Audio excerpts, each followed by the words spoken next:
बिस्मिल्लाहिर्रहमानिर्रहीम। बेटा यूट्यूब पे मेरी किसी भी वीडियो को सर्च करने के लिए यूट्यूब सर्च बार में आप क्लास लिखें, एक्सरसाइज का नंबर लिखें, क्वेश्चन नंबर लिखें और आपकी वो बुक किस पब्लिशर की है, नेशनल बुक फाउंडेशन की है या पंजाब टेक्स्ट बुक बोर्ड की है या सिंगल नेशनल करिकुलम की है, तो वो लिखें। इन तीनों में से कोई एक लिखना है जो भी आपकी बुक है। फिर मैथ सा नदीम नवर लिख के सर्च के बटन पर क्लिक कर दें तो आपके सामने वो वीडियो आ जाएगी। इसके अलावा तमाम जो चैप्टर की वीडियोस हैं वो उसकी एक प्लेलिस्ट बना दी गई है। तो हर चैप्टर की अलग से प्ले लिस्ट है, तो उसमें भी जाके आप अपने चैप्टर्स को ढूंढ सकते हैं या कोई भी एक्सरसाइज का क्वेश्चन आप वहाँ से भी जाके ढूंढ सकते हैं। इसके अलावा आपको कोई और बात पूछनी हो, कोई क्वेश्चन ना मिल रहा हो या मैथ से रिलेटेड कोई इन्फॉर्मेशन हो, तो आप इंस्टाग्राम पे मुझे फॉलो करें और वहाँ पे भी आपके सवाल का जवाब दिया जाएगा। इसी तरह फेसबुक पे मेरे पेज को लाइक करें। तो बेटा अभी इस वीडियो में हम इसका क्वेश्चन नंबर 2 करने वाले हैं। ये क्वेश्चन भी एक बड़े आसान क्वेश्चनों में है और सबसे पहले हमें जो भी क्वेश्चन हमने करना हो उसके बारे में हमें पता हो कि हम उसमें करना क्या चाह रहे हैं। तो इस क्वेश्चन को समझाने से पहले मैं ज़रूर कहूँगा उस अपनी बेटी को कि जो अपने बड़े बहन भाइयों को कहती थी कि आप सर नदीम मुनव्वर से मैथ समझते हो तो मुझे वो क्यों नहीं समझाते।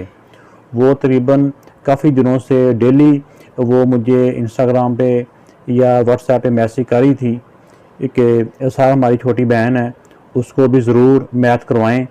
और उनके इंसिस्ट करने पे मैंने फिर ये क्लास 5 का मैथ की रिकॉर्डिंग कर रहा हूँ। वो बच्ची रावलपिंडी इस्लामाबाद में अरीबा नाम से है, क्लास 5। तो बेटा ज़रूर कमेंट्स कीजिएगा। तो बाकी और भी स्टूडेंट हैं जिनका नाम उन्होंने नहीं बताया और उनके मैसेजेस आ रहे थे इन वीडियोस के बारे में, तो यूं ही थोड़ा सा टाइम मिला तो मैंने अब इसकी वीडियो रिकॉर्डिंग कर दी है।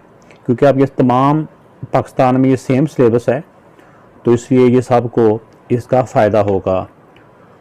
तो ये चलते हैं क्वेश्चन की जानब। इसमें बेटा ये है कि right the following numbers in expanded form. Expand इसमें वर्ड है जो हमने इसमें जो क्लिक करता है हमारे माइंड में। एक्सपैंड का मतलब होता है फैला देना, किसी चीज़ को फैला देना, ठीक है ना, खिलार देना, फैला देना। फॉर्म कहते हैं शक्ल, यानी इसको एक्सपेंडेड फॉर्म में लिखना है। वो कैसे लिखना है, आइए चलते हैं क्वेश्चन की जानिब, पेज पे इसको सॉल्व करते हैं। तो ये बेटा इसका जो फर्स्ट पार्ट है इसमें जिस तरह ये 1 है, सबसे पहले 1 लिखा। 1 के हमने देखना है राइट साइड पे कितने डिजिट्स हैं, 1 2 3 4 5। इस नंबर को लिख दिया यहाँ पे। तो इसकी लेफ्ट, इसकी जो राइट साइड पे डिजिट काउंट करने हैं इस नंबर के अलावा। ये 1 नहीं, 1 तो लिख दिया यहाँ पे, 1 के इस तरफ टोटल 5 है तो यहाँ पे 5 0 आ जाएंगे, 4 5। फिर प्लस का साइन डालना है। अब 1 की बारी खत्म होगी, अब आ गया 3। अब 3 को लिखा यहाँ पे। अब 3 की राइट साइड पे देखना कितनी डिजिट हैं, 1 2 3 4, 1 2 3 4। जितने डिजिट्स होंगे उतने 0 इधर आ गए। अब बारी आ गई 1 की, प्लस लिख के 1, ये एक एक 0 कम होता जाएगा। तो 1 के इस तरफ देखो कितने डिजिट हैं, 3, तो 3 0 आ जाएंगे। फिर प्लस, अब इस 4 को लिखा, 4 के इस तरफ देखिए कितने डिजिट हैं, इस 4 के इस तरफ 2 हैं तो 2 0 आ गए, प्लस। अब नेक्स्ट वाला 4 लिखा, इसके राइट साइड पे देखिए कितने डिजिट हैं, 1 डिजिट है तो 1 0 आ जाएगा। फिर प्लस, अब ये आ गया ये वाला 1, इसकी देखिए राइट साइड पे कोई डिजिट नहीं है, इस तरह इसका इस तरफ कोई 0 नहीं आएगा। तो बेटा इस सारे नंबर्स को अगर हम प्लस भी करेंगे तो प्लस करके यही आंसर आता है। तो ये इसका आंसर आ चुका है। ये होती है एक्सपेंडेड फॉर्म, यानी इसी नंबर को फैला के लिख दिया हमने। अब इसकी बी फॉर्म, बी पार्ट पे आ जाएं। इसका देखें कि ये 6 है, इक्वल लगा दिया। इसको इसके सामने भी लिख सकते हैं या इक्वल का साइन लिख के यहाँ नीचे भी लिख सकते हैं या इक्वल का साइन लिख के इसके आगे भी लिख सकते हैं। 6 लिखा, 6 के देखें राइट साइड पे कितने डिजिट्स हैं, 1 2 3 4 5। तो यहाँ पे जितने डिजिट्स होते हैं उतने ही 0 आ जाते हैं,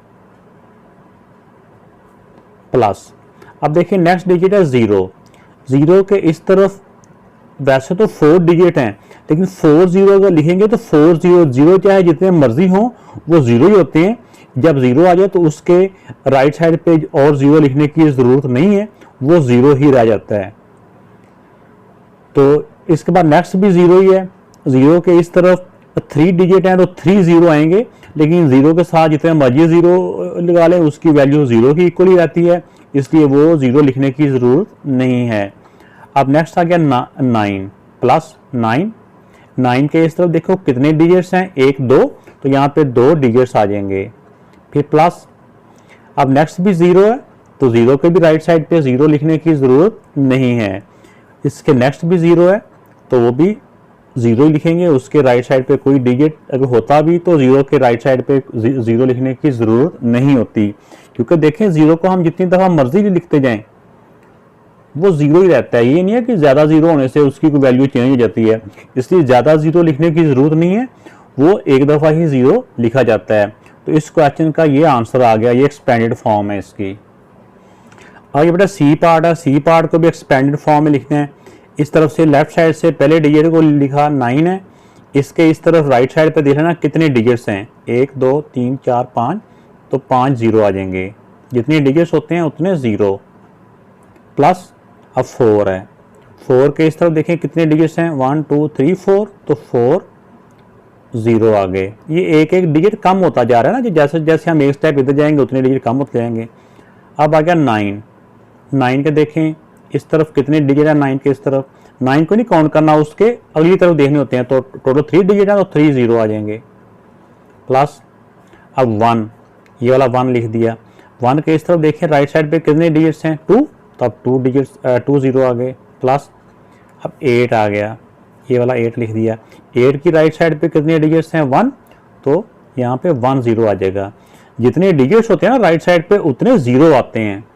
अब नेक्स्ट आ गया 1 के राइट साइड पे कोई डिजिट्स नहीं है, इसलिए कोई ज़ीरो नहीं आएगा।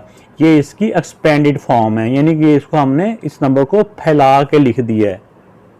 अगर इसको दोबारा से इकट्ठे करेंगे ना छतरी की तरह तो ये बन जाएगा, यानी इसको प्लस करेंगे तो यही बनता है। तो इस वाले नंबर्स को जब एक्सपेंडेड फॉर्म में लिखेंगे, 4 के इस तरफ देखें 5 डिजिट हैं, 1 2 3 4 5, तो 5 ज़ीरो आ जाएंगे, जितने डिजिट्स होते हैं उतने ही ज़ीरो है। यहाँ लाजमी नहीं है कि स्पेस दे के आप लिखें, तो ऐसे भी लिख सकते हैं आप, प्लस नेक्स्ट डिजिट 6 है, 6 के इस तरफ कितने डिजिट हैं टोटल, 1 2 3 4, तो 4 ज़ीरो आ जाएंगे, जितने डिजिट्स होते हैं उतने ज़ीरो आ जाते हैं। अब नेक्स्ट वाला 6, इसके इस तरफ 3 डिजिट्स हैं तो 3 ज़ीरो आ गए, प्लस अब 4 के देखिए राइट साइड पे 2 डिजिट्स हैं तो यहाँ पे 2 ज़ीरो आ जाएंगे, प्लस अब 5 है, 5 लिखा, 5 से देखना कि राइट साइड पे कितने डिजिट्स हैं, एक डिजिट है तो 1 ज़ीरो आ गया, प्लस 6 है। अब 6 को लिखा तो 6 के देखें कि राइट साइड पे कितने डिजिट्स हैं, जो इसका दायां साइड है सज्जा पासा है, तो इसके देखें कि यहाँ पे कोई डिजिट नहीं है, तो इसलिए यहाँ पे कोई ज़ीरो नहीं आएगा। ये बेटा इसकी एक्सपेंडेड फॉर्म है। इसके ई जो पार्ट है इसमें ये नंबर है, इसको एक्सपेंडेड फॉर्म में लिखेंगे तो 2 लिखा, 2 के राइट साइड पे देखा कितने डिजिट्स हैं, 5 हैं टोटल, तो 5 जितनी डिजिट्स होते हैं उतने ज़ीरो लिखते हैं एक्सपेंडेड फॉर्म में, प्लस अब 8 है, 8 लिखा, 8 की राइट साइड पे कितने डिजिट्स हैं, 4 हैं, 1 2 3 4, तो 4 ज़ीरो आ जाएंगे, प्लस 6 के इस तरफ देखें राइट साइड पे कितने डिजिट्स हैं, 3 डिजिट्स हैं, 1 2 3, तो 3 ज़ीरो आ जाएंगे, प्लस अब नेक्स्ट आ गया 0। जब 0 आ जाए तो 0 के इस तरफ जितने भी डिजिट हों उतने ज़ीरो लिखने की ज़रूरत नहीं है, क्योंकि 0 जितनी दफ़ा भी आ जाए वो 0 ही रहता है। 1 के देखे राइट साइड पे 1 डिजिट है तो 1 ज़ीरो आ गया, प्लस 9 की राइट साइड पे कोई डिजिट्स नहीं है तो इसलिए 9 ऐसे रह जाएगा। ये इसकी एक्सपेंडेड फॉर्म हो गई। अब नेक्स्ट क्वेश्चन में देखें इसका जो एफ पार्ट है, एफ पार्ट में बेटा पहले ये 4 लिखा, 4 की राइट साइड पे 5 डिजिट्स हैं तो जितने डिजिट्स होते हैं उतने ज़ीरो, एक्सपेंडेड फॉर्म में उतने ही ज़ीरो लगा देते हैं, लिख देते हैं, प्लस 7 लिखा, 7 के देखिए राइट साइड पे कितने डिजिट्स हैं, 4, 1 2 3 4, तो इसके साथ 4 ज़ीरो आ जाएंगे, प्लस अब 9 लिखा, 9 की देखिए राइट साइड पे कितने डिजिट्स हैं, 3, 1 2 3, तो 3 ज़ीरो आ जाएंगे, प्लस अब ये 3 लिखा, 3 के इस तरफ देखिए राइट साइड पे कितने डिजिट्स हैं, 2 डिजिट्स हैं तो 2 ज़ीरो आ गए, प्लस 2 लिखा, 2 की राइट साइड पे 1 डिजिट है तो 1 0 आ जाएगा, प्लस नेक्स्ट 1 नहीं है तो 1 की राइट साइड पे कोई डिजिट नहीं है तो इसलिए 1 अकेला ही आ जाएगा। तो ये बेटा इसकी एक्सपेंडेड फॉर्म आ गई। अब नेक्स्ट क्वेश्चन पे जाते हैं।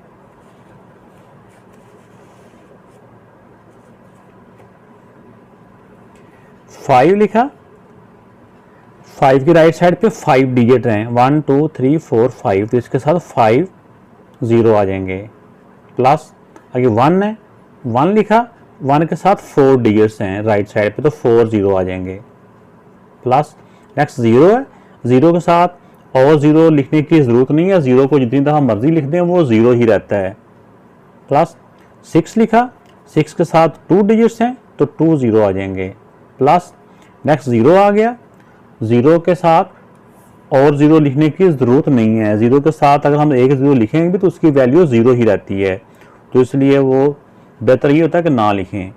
अब 2 आ गया तो 2 की राइट साइड पे कोई डिजिट नहीं है इसलिए 2 अकेला ही आ जाएगा। ये इसकी बेटा एक्सपेंडेड फॉर्म आ गई, ये इसका आंसर आ गया। अब देखिए बेटा नेक्स्ट वाला जो एच पार्ट है इसका, एच पार्ट में फर्स्ट जो नंबर है, इस सारे नंबर में जो फर्स्ट डिजिट है वो 2 है, ये वाला 2, इसके राइट साइड पे काउंट करें कितने डिजिट्स हैं, 1 2 3 4 5, इसके साथ 5 0 आ जाएंगे। जल्दी में 0 कम या ज़्यादा ना कर देना। नेक्स्ट 0 आ गया, 0 के साथ जितने भी 0 आएंगे वो लिखने की ज़रूरत नहीं है, 0 अकेला ही लिखा जाता है, प्लस 2, अगला डिजिट लिखने से पहले प्लस लाजमी लिखना है। 2 के साथ देखें कितने डिजिट है राइट साइड पे, 1 2 3, 1 2 3, प्लस फिर नेक्स्ट 0 है, फिर 0 के साथ आपको पता है कि और 0 लिखने की ज़रूरत नहीं है, फिर नेक्स्ट भी 0 ही है, वो भी ऐसे अकेला ही 0 रह जाएगा, फिर 1 है, 1 की राइट साइड पे कोई डिजिट नहीं है इसलिए 1 के साथ कोई 0 नहीं आएगा। ये बेटा इसकी एक्सपेंडेड फॉर्म है। मेरे चैनल को सब्सक्राइब भी ज़रूर कीजिएगा और नीचे जिस तरह इंस्टाग्राम का लिंक आ रहा है उसको भी फॉलो ज़रूर कीजिएगा। कोई बात पूछनी हो तो इंस्टाग्राम पे पूछिएगा। ओके, अल्लाह हाफिज़।